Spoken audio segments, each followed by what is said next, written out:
it's important for us to understand that when evolutionists approach biology, they're constantly trying to tie us all together to make it seem like we all came from the same one life form. And that's a travesty, but we have to push back on them. And one way we push back on them, and I don't hear it being done very often or not enough, is that we let them create the terminology. I was in a conversation with a paleontologist, Dr. Christine Janis, years ago, and she used the term mammal when she was referring to humans, and I told her that I was not a mammal. And of course, it tickled her pink because she just felt, oh wow, this just proves how ignorant these people are, and she made fun of me.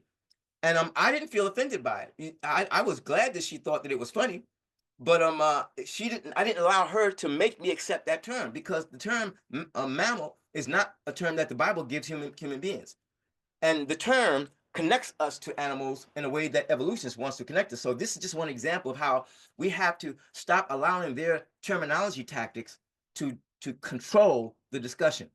1 Corinthians chapter 15, Paul says that there are different kinds of flesh. There's all kinds of flesh. There's one kind of flesh of men or humans, another kind of flesh of beasts, another kind of flesh of fish, another kind of flesh of birds. So he made very clear that biologically we were not the same.